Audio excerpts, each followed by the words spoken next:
आज शासकीय उच्चतर माध्यमिक विद्यालय दमेड़ी में 10-11 वाले बच्चों को, साइंस वालों को डेनियल सेल किस प्रकार से बनाया जाता है महोदय सर के द्वारा प्रदर्शन किया जाएगा एवं रेडाक्स अभिक्रिया, ऑक्सीकरण अभिक्रिया, अपचयन अभिक्रिया सभी को इस प्रयोगशाला में वैज्ञानिक विधि से, रासायनिक विधि से समझा के सभी को बताया जाएगा एवं दिखाया जाएगा। धन्यवाद।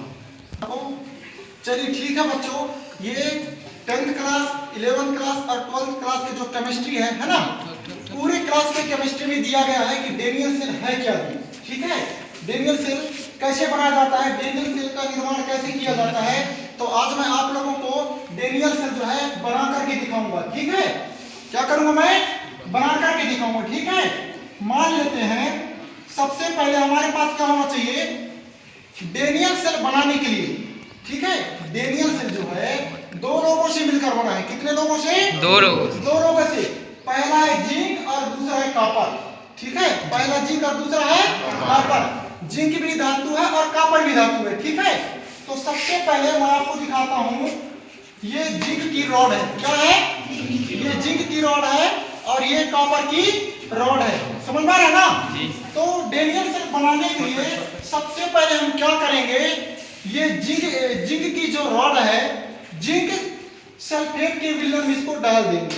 ठीक है, हमारा जो है ये हमारा जो क्रिस्टल धातु है जिंक सल्फेट, ये दिख रहा है सबको ना, दिख रहा है ना। ये हमारा एक क्रिस्टल है, एक धातु है, यह धातु है, इसका नाम है जिंक सल्फेट। क्या नाम है, जिंक सल्फेट। ठीक है, तो जिंक सल्फेट का हम विलयन बनाएंगे और विलयन बनाने के बाद इसी के विलयन में ये जिंक की रॉड को डाल देंगे। समझ में आ रहा है सबको ना। दूसरी बात ये है, हमारा ये कॉपर की रॉड है। किसका है, कॉपर। और इस कॉपर की रॉड को क्या करेंगे, हमारे पास एक क्रिस्टल है, हमारे पास एक धातु है कॉपर सल्फेट। क्या है, कॉपर सल्फेट। सबको दिख रहा है ना बच्चों, ये कॉपर सल्फेट है। तो कॉपर सल्फेट का विलयन बनाएंगे और कॉपर सल्फेट के विलयन में कॉपर की जो रॉड है, कॉपर की जो छड़ है, इसको हम उसके विलयन पे डाल देंगे। समझ में आ रहा ना। हाँ, तो मैं आपको डेनियल सेल बना करके दिखाऊंगा बच्चों कि डेनियल सेल कैसे बनाया जाता है। ठीक है, समझिए क्या हुआ है, मैं पहले से बना करके रखा हूं। ठीक है, क्या किया हूं, मैं पहले से बना करके रखा हूं। ये जिंक सल्फेट है ना, अब ये जिंक सल्फेट में एक धातु है। ठीक है, मैं इसका सॉल्यूशन बना करके रखा हूं। सबसे पहले क्या करेंगे, एक बीकर लेंगे। क्या लेंगे, बीकर। अब इस बीकर में इसको मैं पहले से बना करके रखा हूं, ध्यान देना। ठीक है, ये कॉपर सल्फेट है। हाँ, कॉपर सल्फेट। ठीक है, ये सॉल्यूशन को मैं पहले बना करके रखा हूं, ध्यान देना। ये कॉपर सल्फेट का क्रिस्टल है ना, इसको जो है इस बीकर में मैं डाला हूं, इसमें डाला हूं, इस बीकर में। और इस बीकर में क्या किया हूं, डिस्टिल वाटर है, ये सबको दिख रहा है ना, ये डिस्टिल वाटर है। डिस्टिल वाटर का मतलब ये है कि शुद्ध पानी है, इसमें प्योर पानी है, किसी प्रकार से कोई खराब पानी नहीं है, एकदम क्लियर पानी है, प्योर। ठीक है, तो इस बीकर में मैं पहले पानी डाला हूं। क्या डाला हूं, पानी डाला हूं। और पानी डालने के बाद जो है ये कॉपर सल्फेट का जो धातु है, जो क्रिस्टल है, इसको डाल दिया हूं इसमें। ठीक है, समझ में आ रहा है सबको। इसको मैं पहले से बना करके रखा हूं, बता रहा हूं। अब इसके बाद जो है इसमें डालने के बाद इसको कहते हैं बच्चों ग्लास रॉड। क्या कहते हैं, ग्लास रॉड। ये मतलब घोलने का काम आता है। क्या करने का काम आता है, घोलने का। तो कॉपर सल्फेट के धातु को इसमें डाला हूं, पानी में मिला दिया। अब इसे ग्लास रॉड के माध्यम से इसको हिला करके एक तरह से एक्वस सॉल्यूशन मैं बनाया हूं। ठीक है, क्या बनाया हूं, एक्वस। मैं पहले क्लास में बताया हूं कि कोई भी चीज अगर पानी में रहता है, उसको घोल दिया जाता है, तो वो एक्वस में मतलब कन्वर्ट हो जाता है। ठीक है, पानी में रहता है, AQ उसका फुल फॉर्म होता है एक्वस बेटा। क्या होता है, एक्वस।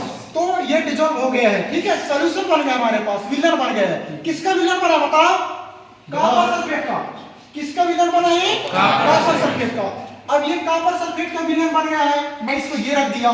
ठीक है, अब दूसरी चीज क्या है हमारे पास, ये जिंक सल्फेट का धातु है। हम मैं इसको क्या किया हूं, ये एक बीकर लिया हूं। ठीक है, अब इस बीकर में मैं पानी डाला हूं। पानी कौन सा डाला हूं, ये वाला, ये डिस्टिल वाटर। समझ में आ रहा है ना, इसमें शुद्ध पानी है, याद रखना है ना।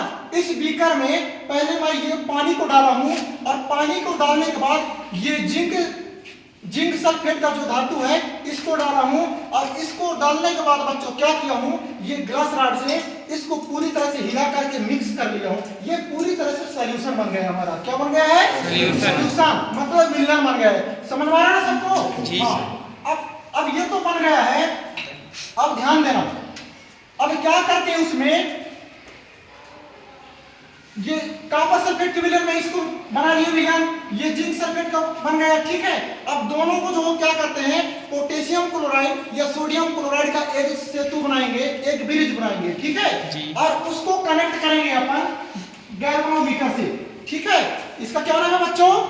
गैल्वेनोमीटर। ठीक है, तो जब डेनियल सेल बनाएंगे, ठीक है, क्या बनाएंगे? डेनियल सेल, तो जिंक सल्फेट में जिंक की रॉड डालेंगे और कॉपर सल्फेट का जो विलयन उसमें कॉपर की रॉड डालेंगे, और तार से गैल्वेनोमीटर में मैं कॉपर की जो मतलब कॉपर की जो वो रहेगा, क्या रॉड रहेगा, है ना, उसको मैं जोड़ूंगा गैल्वेनोमीटर के पॉजिटिव वाले चार्ज में। किसमें?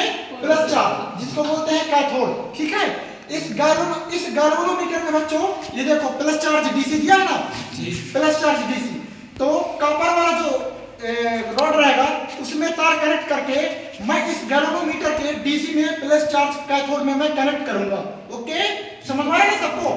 इसके बाद जो जिंक वाला रॉड है उसमें मैं तार को कनेक्ट करूंगा, और उस तार को कनेक्ट करने के बाद जो है मैं माइनस वाले डीसी में उसको मैं कनेक्ट कर दूंगा।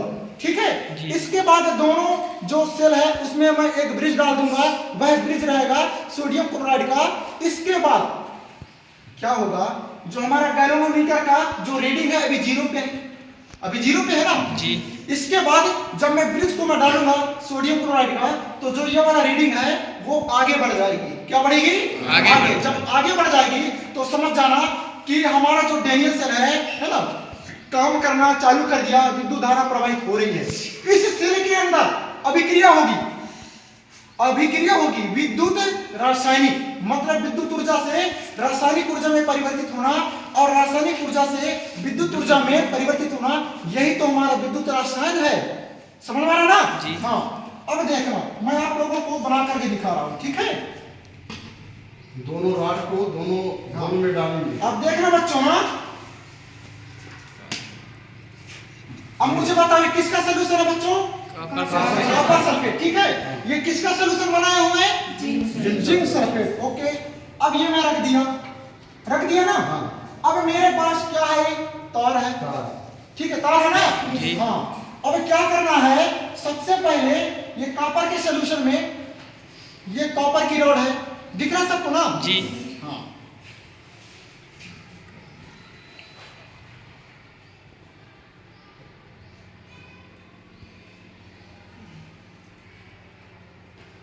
इसको मैं कनेक्ट करता हूं कॉपर की रोड में। ये दिख रहा सबको ना? नहीं बनेगा तो पूछ लेना भाई। ये कनेक्ट कर दिया ना? हाँ। अब ये कॉपर की रॉड को मैं डाल देता हूं कॉपर के विलयन पे। ये कॉपर के विलयन में डाल दिया ना जी? हाँ, ठीक।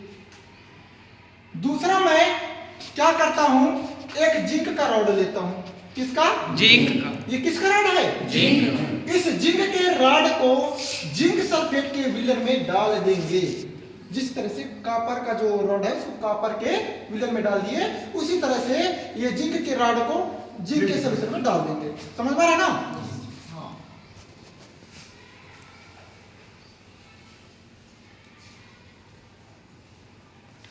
ये अब इसको मैं डाल देता हूं जिंक सल्फेट के विलयन में।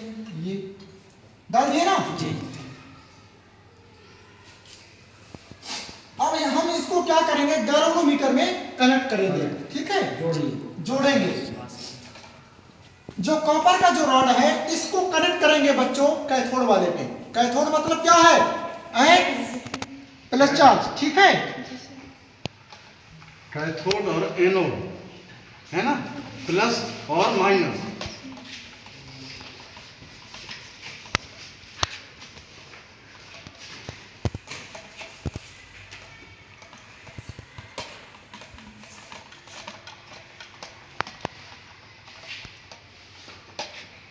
प्लस वाले डीसी में मैं कॉपर की रॉड को, तार को मैं कनेक्ट कर दिया, जोड़ दिया। ये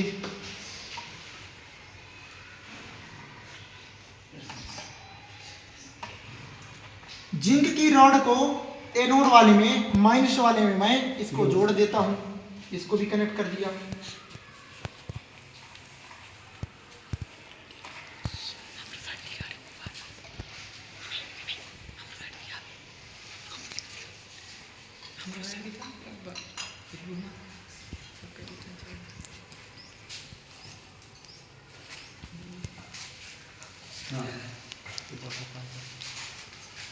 ये जोड़ दिया ना। हाँ, अब जोड़ने के बाद देखो इसमें कोई अभी क्रिया नहीं हो रही, क्योंकि जो रीडिंग है वो 0 पे है। 0 पे है ना? Yes sir. 0 पे है तो सबसे पहले क्या करेंगे सर इसमें अपन? इसमें मैं क्या किया हूं, सोडियम क्लोराइड है।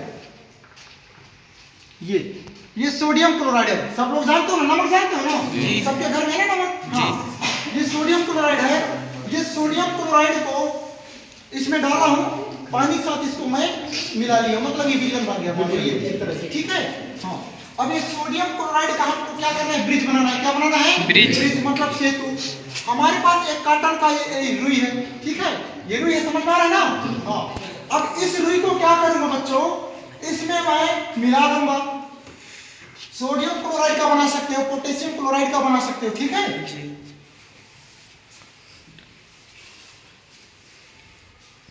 सबसे पहले डेनियल सेल में होता क्या है, जो जिंक की रॉड है ना, वो सबसे अत्यधिक क्रियाशील धातु है, उसके पास सबसे ज्यादा इलेक्ट्रॉन होता है। वह इलेक्ट्रॉन किसी दूसरे को ट्रांसफर करता है ना। जब ट्रांसफर करेगा तो जो इसे जिंक में जो इलेक्ट्रॉन रहेगा वो तार के माध्यम से ट्रांसफर होकर के सबसे पहले किसमें आएगा, कॉपर की ये वाले में, ठीक है। जब इसमें आएगा तो क्या होता है, जो कॉपर की जो रॉड है, ठीक है, कॉपर की जो रॉड है, उस इलेक्ट्रॉन को लेने के लिए कॉपर नहीं जाएगा, जाएगा कौन, कॉपर 2+। जब कोई भी चीज अगर विलयन में रहता है, सॉल्यूशन में रहता है, तो एक्वस पे वो मतलब बदल जाता है, ठीक है, कन्वर्ट हो जाता है। तो कॉपर 2+ इस इलेक्ट्रॉन को लेने के लिए जाएगा। समझ में आ रहा है क्या कह रहा हूं मैं? जो जिंक अपना इलेक्ट्रॉन को ट्रांसफर कर रहा है ना, तो यहां से जो इलेक्ट्रॉन निकल रहा है, ये जिंक के पास से जो इलेक्ट्रॉन निकल रहा है, इस इलेक्ट्रॉन को लेने के लिए कॉपर 2+ जाएगा, ठीक है। और जब कॉपर 2+ जाएगा तो कॉपर की जो रॉड है एक जगह वो डिपॉजिट हो जाएगी, एक जगह वह अवस्थित हो जाएगी, इकट्ठा हो जाएगा। समझ में आ रहा है ना? हाँ, तो ये वाली रॉड मोटी हो जाएगी और ये वाली थोड़ी पतली हो जाएगी। समझ में आ रहा है ना? हाँ, तो क्या होता है, विद्युत धारा प्रवाहित नहीं हो रही है। अब यहां से इलेक्ट्रॉन आया, अब यहां चला गया, तो कहने का मतलब इस सेल में पूरी तरह से खाली है, भी खाली है ना। जब तक विद्युत धारा उस परिपथ में पूरी तरह से चक्कर नहीं लगा लेती है, तब तक जो है ना, उसमें करंट नहीं मिलेगा, डीसी विद्युत धारा नहीं मिलेगी, है ना, और हमारा सेल काम भी नहीं करेगा, ठीक है। तो इसलिए क्या होता है, इस सेल में जो है एक यू आकार का एक ब्रिज बना दिया जाता है, एक पुल का निर्माण कर दिया जाता है, एक सेतु बना दिया जाता है, और उस सेतु का नाम है, उस ब्रिज का नाम है, पोटेशियम क्लोराइड का भी बना सकते हो, एंड किसका बना सकते हो, सोडियम क्लोराइड का भी बना सकते हो, ठीक है। तो हमारे पास जो अवेलेबल है बेटा, अभी कॉपर का ये क्या बोलते हैं, रुई है, ठीक है, क्या है, सॉरी कॉपर का, तो कॉटन का ये रुई है, और ये सोडियम क्लोराइड का है, इसमें मैं भिगा लिया। अब देखना थोड़ा सा, ये गैल्वेनोमीटर का जो रीडिंग है कैसे काम करता है, ठीक है, इधर आ जाओ। हाँ, अब देखना, मैं ये ब्रिज बना रहा हूँ। क्या बना रहा हूँ बच्चों, ब्रिज। अब ये जो है रीडिंग हमारा काम करता है कि नहीं, इसको हम देखते हैं, देखना। ये वेरी गुड, लगाओ ताली। ये 0 से हमारा जो रीडिंग है वो 10 तक पहुंच गया। समझ में आ रहा है ना सबको? कहने का मतलब हमारा डेनियल सेल में विद्युत धारा प्रवाहित हो गई है, और गैल्वेनोमीटर किस तरह से काम किया है रीडिंग को बढ़ाने के लिए, ठीक है। तो आज का जो हमारा ये अभिक्रिया था प्रयोगशाला पे, डेनियल सेल का निर्माण किस तरह से कराया जाता है, सभी लोगों से बन जाएगा ना? चलिए ठीक है, बहुत बहुत धन्यवाद आज के लिए।